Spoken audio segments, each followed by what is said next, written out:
Ini Ustaz, selama ini saya masih tersesat dengan satu ungkapan dari Rasulullah tentang masalah syirik kecil. Jadi penjelasan dari syirik kecil ini seperti apa Ustaz? Dan kedua, bahayanya sejauh mana dari syirik kecil ini Ustaz? Iya. Syirik yang kecil, syirik yang tersembunyi ini sama bahayanya sebenarnya. Apapun bentuknya. Kita kan mengaku menyembah pada Allah Ta'ala. Syirik itu menyembah selain Allah. Menyembah maksudnya ya. Tapi menyembah itu kan tidak hanya ada patung disembah, nggak seperti itu. Itu kan jelas tetap itu syirik yang jelas kelihatan ya. Kemudian yang tidak begitu kelihatan inilah yang kita harus mencoba mengetahui. Jadi orang bermain Tuhan-Tuhanan itu juga syirik. Orang bermain Tuhan-Tuhanan itu syirik. Namanya kalau seseorang bilang, tuh kamu tahu nggak itu gedung itu aku yang bikin, nah itu sama. Oh, begitu aja sudah masuk saja. Iya, dia masuk. Padahal kan ada sesuatu yang harus dikerjakan. Sebenarnya dia tahu bahwa yang ngerjakan itu bukan dia. Yang ngerjakannya ya orang-orang yang di bawah, ini alat-alatnya ada dan sebagainya. Dan gedung tersebut itu berdiri bukan dari hanya orang itu aja, karena Allah mengizinkan berdiri. Ya, Allah mengizinkan berdiri.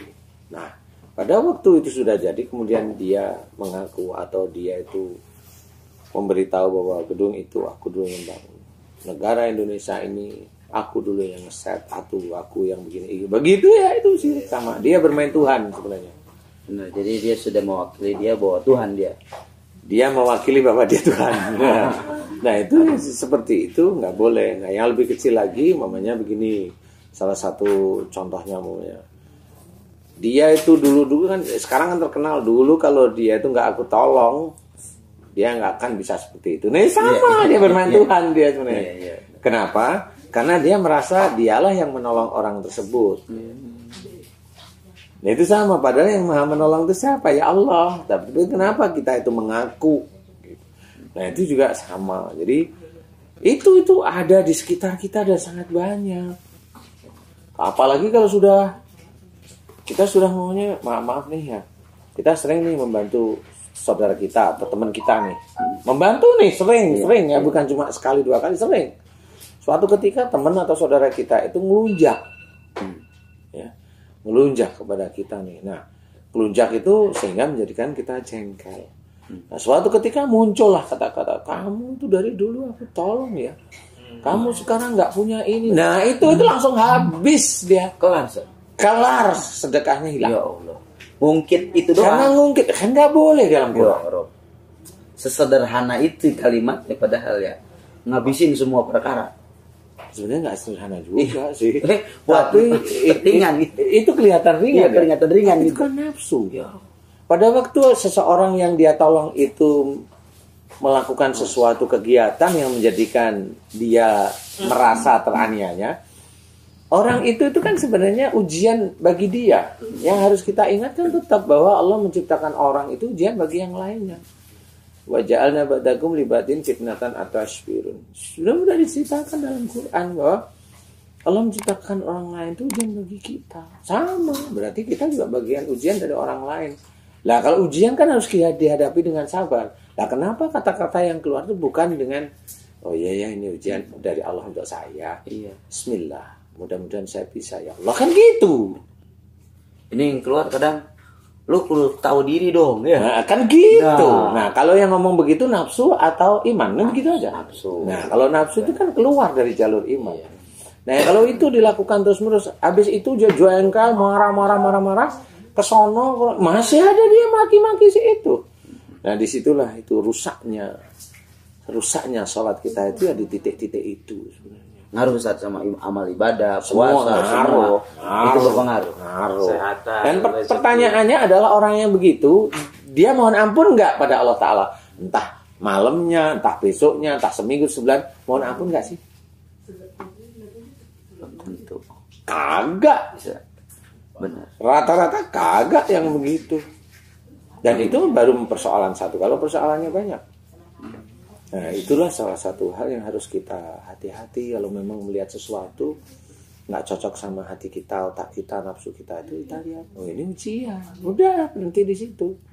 Saya harus menghadapi dengan lapang dada. Dan saya serahkan pada Allah Ta'ala. Kalau ujian itu kita pikirkan kita nggak mampu, ya sudah, kita ingat ayat Allah Ta'ala yang lain. Fa inna ma'al usri yusran, inna ma'al usri yusra. Sudah, kita letakkan aja di situ. Berarti kalau memang ini ujian, ini kita nggak mampu menghadapi, serahkan, tawakal sama Allah Ta'ala. Kita sudah berusaha ikhtiar untuk menghadapi itu. Nggak mampu, nggak usah marah, letakin sama Allah Ta'ala. Ingat ayat ini, Allah pasti akan memberikan kemudahan, titik. Yang memberikan kemudahan siapa? Allah, bukan siapa-siapa. Kemudahan dari mana? Bisa aja momennya kemudahan dari Pak Jasan, Pak Satian, kan bisa. Benar. Kan gitu. Nah, ini yang harus kita ketahui. Dan itu jarang sekali disadari. Misalnya prestasi misalnya, nah ini ada Mas Satian ini prestasi di bidang film misalnya, ini apakah dia seorang aktor ataukah sutradara, karena bagus, dinilai juri bagus, kemudian dapat Piala Citra, penghargaan Piala Citra misalnya, Citra benar ya. Nah, ketika dia terima itu kan berarti dia juga mengakui atas pengakuan di dunia, pengakuan manusianya, ya betul. Apakah ini hanya sebatas ujub ataukah sudah syirik kecil ini? Kalau dia merasa bangga, itu masih ujub, masih ria. Belum masalah syirik lah. Karena syirik itu udah bermain Tuhan sebenarnya. Kalau itu masih ujub. Syirik itu kalau kamu nggak saya tolong, nah itu mulai. Udah. Iya, kalau momennya kayak Mas Septian sebagai aktor dan mampu punya itu ya kebanggaan. Nah itu di titik-titik situ aja, ujub ria. Kalau sudah mulai, saya nggak tahu kalau mau di luar kamera bagaimana kata-katanya, itu kan nanti Allah yang menilai ya. Kalau memang dia memang bangga sehingga terlalu begini, ya bisa aja itu menjadi suatu kesombongan. Saya tanya lagi Ustaz, ini kalau berhubungan dengan bangga terhadap amal soleh, bangga terhadap kemampuan diri, sehingga itu ada condong merendahkan orang lain, uzub, syirik, apa sombong itu Ustaz? Kalau memang bangga terhadap ibadahnya, yaitu sombong sebenarnya. Sombong. Sebenarnya, mohon maaf nih. Sebenarnya kita itu bisa beribadah kan atas izin Allah. Iya. Kalau sudah atas izin Allah, kemudian kita atas izin Allah itu menjadi petunjuk. Petunjuk itu kita kerjakan terus-menerus. Nah, petunjuk yang kita kerjakan memang menjadi amal soleh. Tapi amal soleh ini tetap harus ingat lillahi ta'ala. Namanya amal soleh itu memang harus kita kerjakan. Ya. Setelah kita kerjakan ini ujiannya belum sampai di situ. Belum selesai. Dan suatu ketika dia memang pada waktu itu dia benar bisa dia jaga. Tapi suatu ketika dia masuk TV, dia masuk radio, dia masuk ini, dia diundang. Yang undang apa nih? Ibu RT pertama. Yang undang apa nih? Pak Lurah. Yang undang siapa nih? Bupati. Yang undang siapa nih? Gubernur. Yang undang siapa nih? Kepolisian. Yang undang siapa? Nah, di titik-titik itu hati otaknya mau kemana? Kalau dia merasa dia sombong dengan diundang, dengan ini sama. Dia akan merusak semua amal soleh. Jadi kita harus memahami bahwa itu diceritakan oleh Allah Ta'ala dalam Quran. Memang tidak boleh.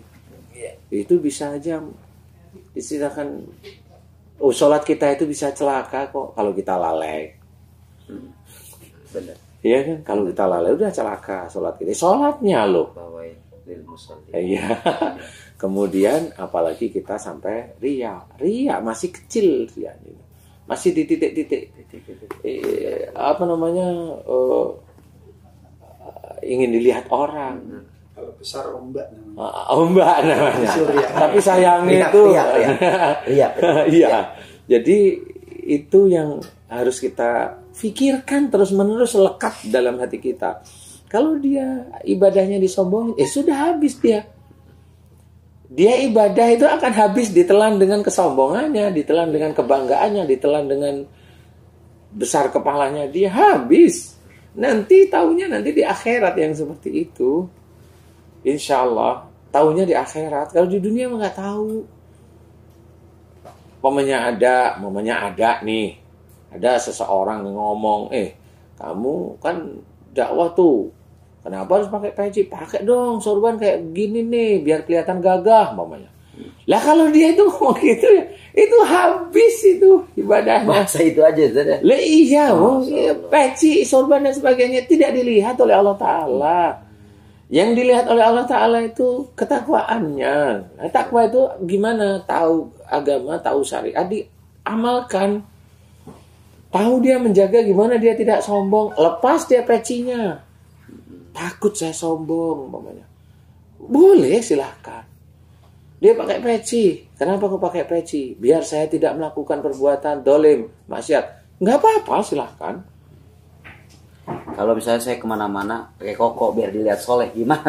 Lah ya sama aja kan gitu. Sama aja. Yang begitu itu bisa menjadikan tangisan di hati kita. Sebenarnya ya kan pakai baju koko kalau pas lagi apa namanya, ceramah kan nggak ada masalah memang. Benar. Uniformnya seperti itu. Tapi kalau memang sehari-hari kita koko, boleh silahkan.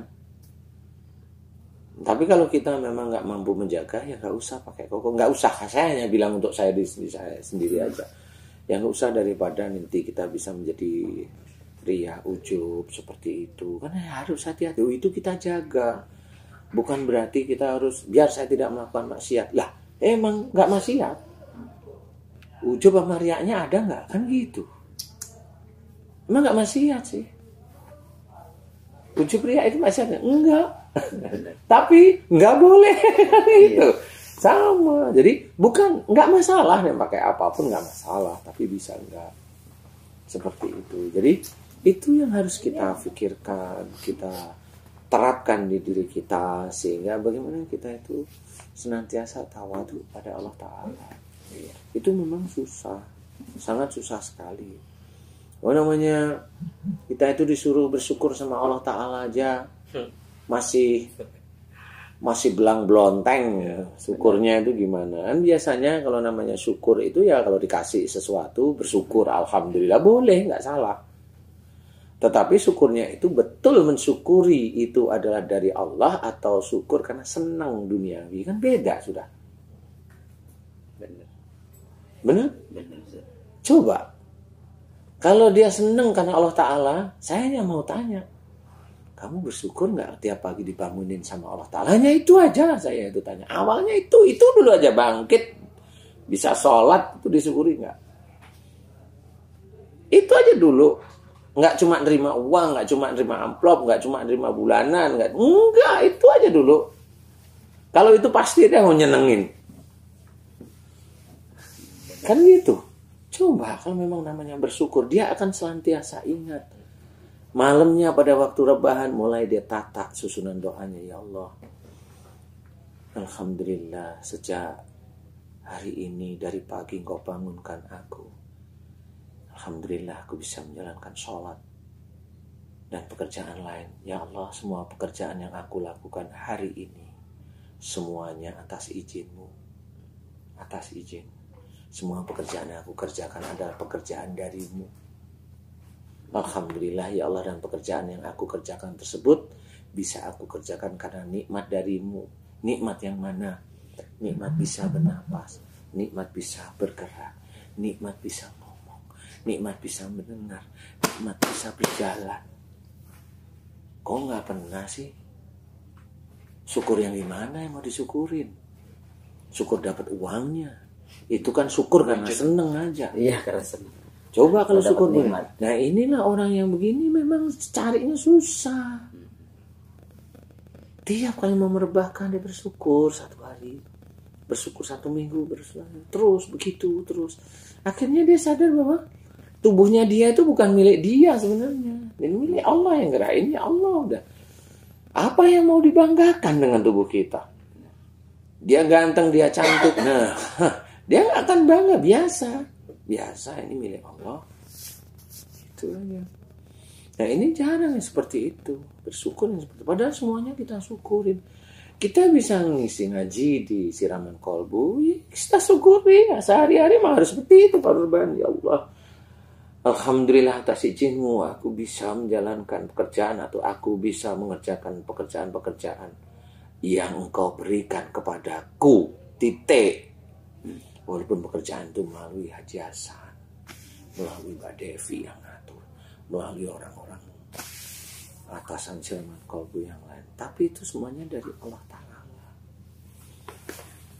Kembali ke baci misalnya, kalau ada seorang dakwah, pakai itu ustadz, ulama dan sebagainya, keseharian dia pakainya bukan koko lagi ini, bukan peci lagi dan sebagainya, tapi misalnya celana biasa pangsi, terus pakainya t-shirt yang biasa lah, yang agak-agak lusuh gitu, biar saya mau pakaian kayak gini, biar dibilang orang tawadhu atau orang menganggap bahwa saya ini orang yang tawadhu. Dia bukan lillahi ta'ala lagi nih. Nah ini apakah ini juga akan jadi syirik? Itu nafsu, itu nafsunya. Hanya nafsunya, belum ke arah syiriknya. Belum, ini baru seperti orang marah itu nafsunya yang bermain. Karena orang lain ya. Iya, bukan lillahi ta'ala. Lusuh dan tidak lusuh itu kan insidental ya. Yang suatu ketika kita pakai baju lusuh ya, lusuh itu aja kita pakai. Yang ada lusuh nggak ada, ini nggak ada. Ya sudah pakai baju ini, ya sudah dipakai. Pakai karena apa? Ya kan karena Allah Ta'ala adanya ini, ya sudah. Kan seperti itu. Jadi tidak ada nafsu yang menggoyang di sini.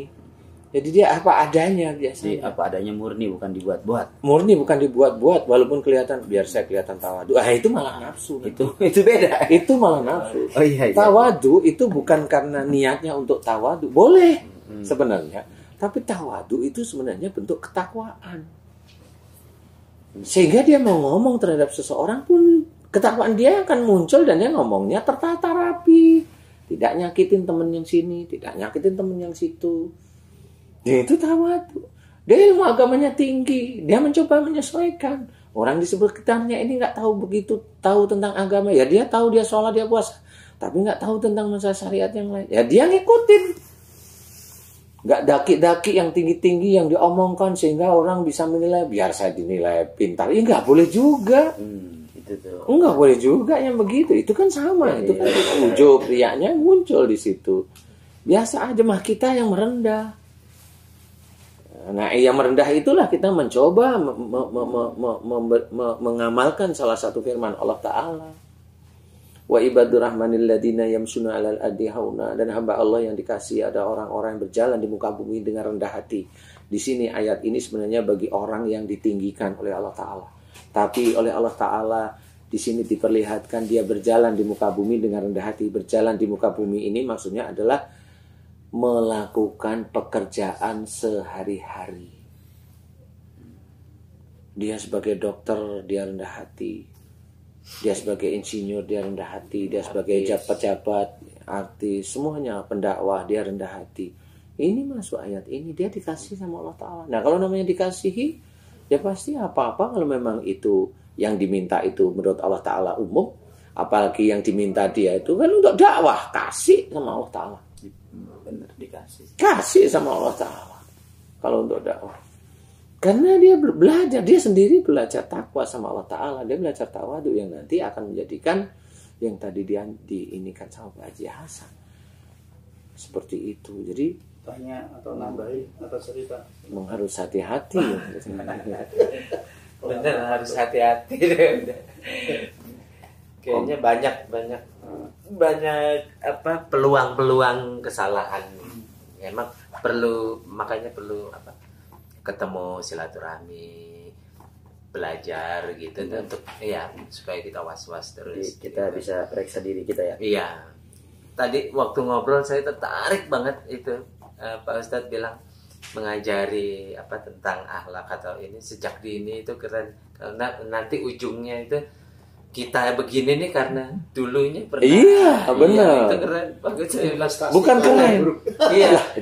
Itu bukan keren. Yang keren itu Allah loh. Iya. Lah kenapa? Iya. Itu diceritakan dalam surat Az-Zariyat nih ya. Wa fis sama'i rizqukum wa ma tu'adun. Diceritakan oleh Allah Ta'ala di langit ada jalan rezekimu.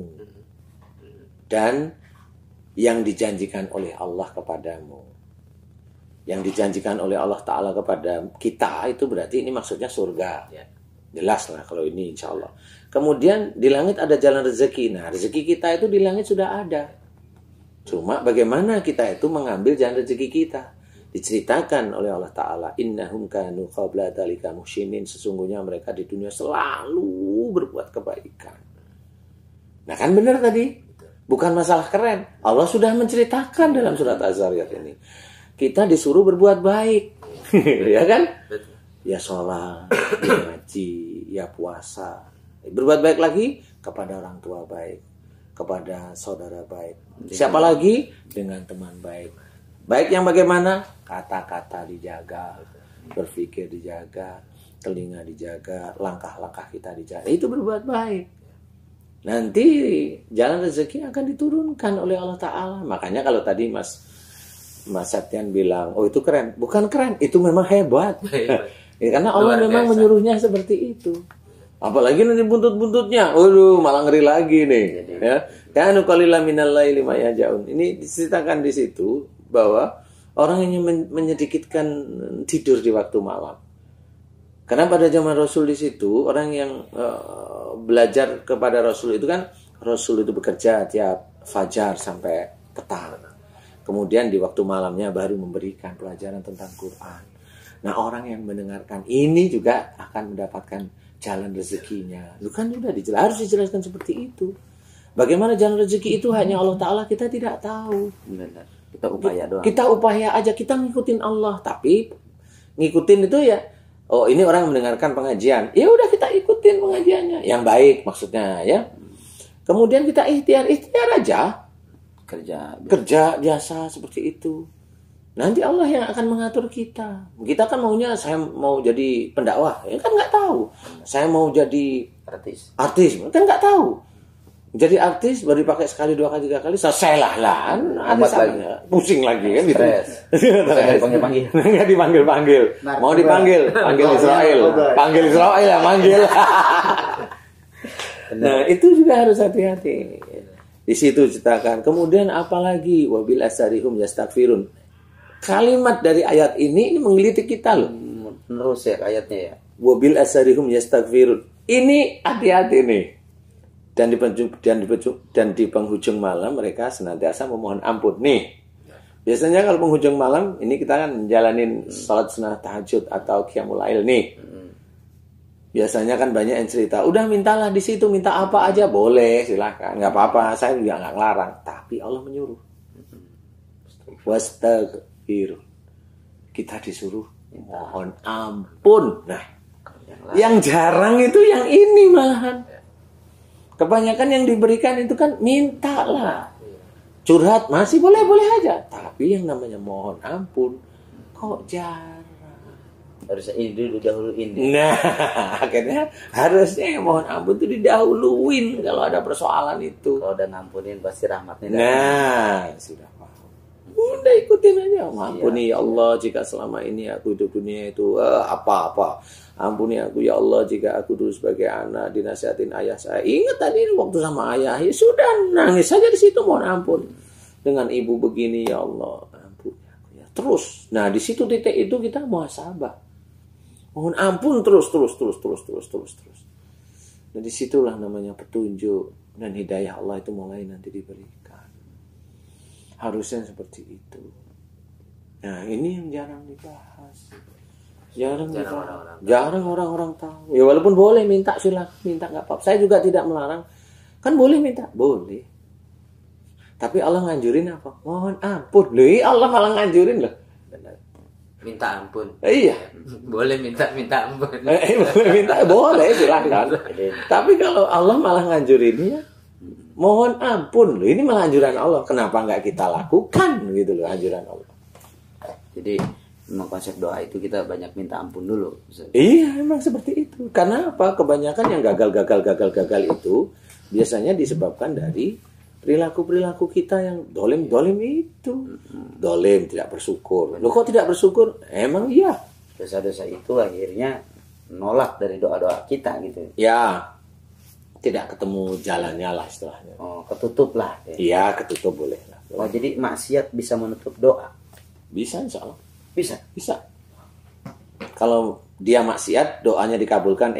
Jangan lupa, Allah tetap masih ada satu lagi, istijrat namanya. Jangan lupa. Dosa nutup doa berarti. Apanya? Dosa. Yang benar dari Allah Ta'ala, benar itu. Itu benar, maksiat, dosa itu menutup doa, benar itu. Benar. Enggak salah, itu udah benar. Nah ini yang kita semua lupa gitu. Nah makanya di situ harus dijelaskan bahwasanya Allah itu memberi kepada, maaf nih, Allah itu memberi kepada kita itu sebenarnya bukan karena doa kita. Nah ini nih. Bukan. Doa itu memang kita ikhtiar salah satunya. Lalu dalam Quran diceritakan, ma asyabaka min hasanatin fa minallah. Apa saja nikmat yang kau terima disebabkan atau dari sisi Allah. Nikmat yang kita terima dari Allah. Berarti jujur. Allah itu memberi, belum tentu kita itu doa, belum tentu. Kadang nggak doa aja dikasih nikmat yang beda. Betul nggak? Makanya ayat ini harus kita pakai. Ini menandakan bahwa kamu itu doa nggak doa, kalau Allah mau ngasih, kasih. Lagi tidur rekening nambah kayak. Nah itu maunya begitu nih. Iya, itu ada Ustadz. Tapi ya Ustadz jangan begitulah. Lah kalau mamanya nggak pakai amplop langsung nanti lewat rekening kan ya nambah. Itu jadi kita memang pada hakikatnya rezeki itu dari Allah. Ya memang. Benar. Nah orang tuh lupa di situ, Ustaz. Makanya ikhtiar itu sebenarnya bagian dari amal soleh. Ikhtiar itu bagian dari amal soleh. Jika pada waktu dia berikhtiar dia mengucap Bismillah. Persoalan hasil nggak usah dipikirin. Benar. Karena hasil adalah haknya Allah. Iya. Yang penting sudah ikhtiar. Persoalan hasilnya belum dikasih, ya sudah, itu haknya Allah. Makanya kita mumet di hasil emang kadang. Jadi mikirin hasil gitu, Ustaz. Ikhtiarnya kagak, hasilnya udah pengen. Iya, benar. Manusiawinya gitu. Manusiawi begitu. Tapi jangan, kan kita ingin takwa pada Allah Ta'ala. Benar, Ustaz. Ya harus dasar-dasar itu, dasar-dasar agama memang benar-benar harus diketahui. Tidak main-main. Jadi kalau ada orang bilang, nih, saya punya ini, karena saya pernah ini. Loh, kok dia begitu? Nah, itulah namanya sombong. Benar. Dia ujub, riya, dan sombong itu mulai di situ. Enggak seperti itu. Makanya kita tetap paham bahwa yang mengatur rezeki kita Allah, benar. Makanya nggak usah kita memerintahkan Allah agar kita kaya. Nggak perlu. Allah itu sudah maha tahu. Kalau kita baca surat tertentu biar kita kaya, diketawain sama malaikat. Iya. Loh, kamu itu nyogok Allah kok dengan apa yang diciptakan oleh Allah. Lah kan gitu ya. Bener. Ini biar kaya ada. Iya, ada. Kenyataannya memang, tapi karena memang kita itu nafsu, ya dikerjain juga sama orang-orang yang lain. Itu motivasi begitu bagaimana tuh? Ya karena semuanya yang memberi motivasi sama yang dimotivasi sama-sama mimpi. Oh. Iya. Gimana ini? Makin menarik nih. Lah, karena kan tahu.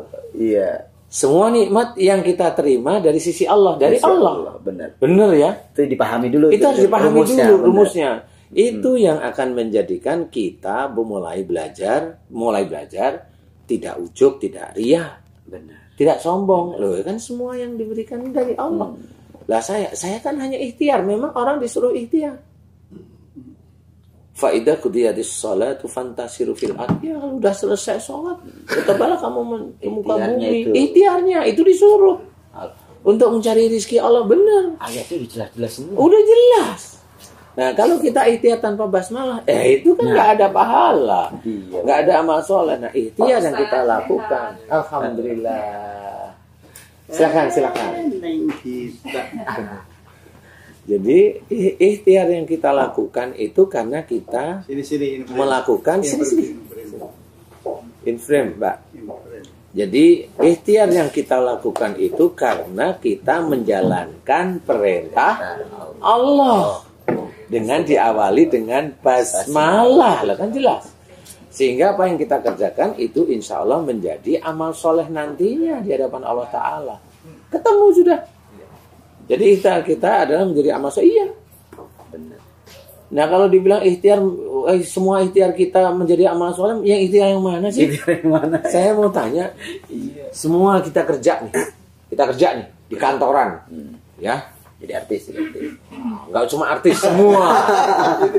Nggak usah artis, semua aja.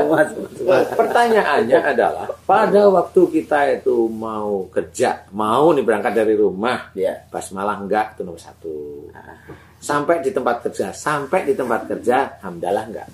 Loh kenapa harus hamdalah? Lah kan mulai dari rumah sampai tempat kerja, ini yang ngelindungin adalah Allah. Kenapa enggak hamdalah? Padahal kalau ini kita lupakan, berapa puluh tahun kita lupa, nggak bersyukur bahwa kita dilindungi oleh Allah Ta'ala. Benar nggak? Nah, setelah kita itu masuk ke tempat kerja, basmalah nggak? Kita mengerjakan pekerjaan nih, basmalah nggak? Selesai, hamdalah nggak?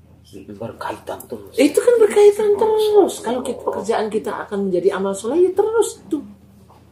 Itu berkaitan. Nah inilah ketakwaan pada Allah Ta'ala. Ini namanya pengamalan. Ya mengamalkan itu ya seperti ini. Berkaitan itu terus sehingga tahu yang kita kerjakan. Kalau pekerjaan saya itu bisa menjadi ibadah, ya kalau mau bekerja basmalah. Selesai bekerja hamdalah. Mau pulang basmalah dulu dari kantor sampai rumah, alhamdulillah. Selesai, itu menjadi ritme pekerjaan yang menjadi ibadah. Jadi kebutuhan. Jadi jadi kebutuhan dan menjadi sehari-hari yang kita lakukan seperti itu. Dan orang yang seperti itu dia biasanya menjaga terus-menerus. Dia pasti dijaga, nggak ada yang orang tahu. Bagaimana dia menjaga waktu luangnya? Ya dia nggak tahu orang lain. Dia bisa aja zikirnya bagaimana? Nggak aneh-aneh. Nggak harus ribuan, nggak. Sesempatnya aja dia, sesempatnya. Benar. Sesempatnya hati, sesempatnya ini, sesempatnya aja. Dan zikir yang mana? Diajarkan Rasul berarti istighfar. Zikir yang bagaimana? Yang diajarkan Allah, diajarkan itu maksudnya disuruh Allah Ta'ala bertasbih. Lah kan sudah. Nah, kalau kita zikir cuma 2, ini sudah klap semuanya. Istighfar minta ampun, Rasul menjalankan. Bertasbih Allah menyuruh. Nah disitulah kita harus paham bahwa orang-orang itu susah nyari. Nggak ketemu. Jarang sekali akan menemui orang seperti itu. Nah, inilah yang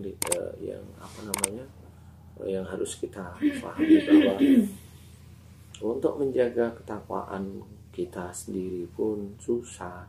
Itu susah, saya bilang susah. Enggak dengan atribut peci seperti kita ini, enggak. Tidak juga dengan enggak diukur lewat itu.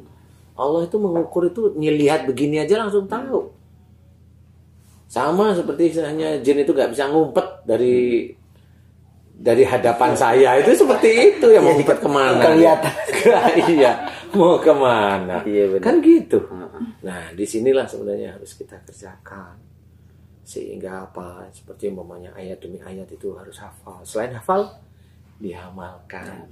Sehingga hafal dan mengamalkan inilah yang akan menjadi pahala beneran. Dia ada paham sama doa. Paham nanti dia. Dan orang itu ya memang sebagian besar pasti banyak yang dikabulkan doanya. Gak ada doa itu bilang doa ini pasti Allah kabulkan. Wih, jangan, gak boleh. Salah lagi. Salah. Jangan, doa ini kan dia yang bilang. Allah pasti kabulkan. Dia nyuruh Allah akan mengabulkan dengan baca itu, nggak boleh. Kurang adab ya. Kurang adab. Doa itu dikabulkan dan tidak dikabulkan itu hanya Allah. Kita berdoa itu memang kita diminta untuk berdoa sebenarnya. Benar. Kewajiban kita. Kewajiban kita malahan kan gitu. Persoalan dikabulkan atau belum itu sudah hanya Allah Ta'ala. Nah ini yang harus kita ketahui bahwa nggak ada yang pasti tentang seseorang orang biasa seorang ustadz, seorang ulama, seorang syekh pun yang berani ngomong, baca ini doamu dikabulkan. Kalau dia sudah berani ngomong begini, doamu dikabulkan, dia udah bermain. Dia adalah Allah Tuhan. Waduh. Kalau dia berani, silahkan nanti di akhirat, silahkan temui sendiri Allah. Nggak ada kepastian untuk kita itu di dunia, nggak ada, kosong sebenarnya. Wong semua itu yang diberikan oleh Allah Ta'ala kepada kita itu hanya Allah. Jelas ayatnya. Benar. Kan gitu, berarti kita hanya berusaha. Berikhtiar. Ikhtiar pun kalau bisa menjadi ibadah harus basmalah. Akhiri alhamdulillah. Akhiri dengan hamdalah, alhamdulillah. Gitu. Nah, itulah adab seorang muslim yang belajar takwa. Memang begitu. Kalau kita mau bermain benar-benar di jalanan nih, seseorang melakukan perbuatan baik tanpa basmalah, saya langsung ngomong, jin masuk ke tubuhnya. Total. Bebeknya siapa sih, Mas? Yang ini pengawas bebeknya ini lagi. Kita punya burung. Mimpi ada. Jadi seperti itu. Ya. Jadi akhirnya kan kita paham bahwa susah ya masuk surga. Emang susah. Jangan dianggap gampang. Tapi bisa kita kerjakan di dunia ini untuk mencapai surga di sana. Alhamdulillah, insya Allah, terima kasih Pak Ustadz. Ini sangat bermanfaat, guys. Saya dengar sendiri, kita bisa simak, masya Allah, ilmu-ilmu yang luar biasa, sederhana, ringan, tapi terkadang kita lupakan. Ini bicara tentang masalah ujub, takabur, riya, masya Allah, dahsyat banget bahaya ini. Kadang kita nggak sadar bahwa ketika lisan kita bicara, lu kalau bukan karena gua, aduh, itu bahasa ya Allah, mudah-mudahan bahasa sehari-hari ya. Sehari-hari. Yang padahal kita sudah mendahului bahwa kita adalah Tuhan, nauzubillah. Mudah-mudahan kita diampuni oleh Allah Subhanahu wa taala, dan moga vlog ini para YouTubers semuanya bisa bermanfaat buat kita. Terima kasih. Awali hidup dengan bismillah, akhiri dengan alhamdulillah. Assalamualaikum warahmatullahi wabarakatuh. Waalaikumsalam warahmatullahi wabarakatuh.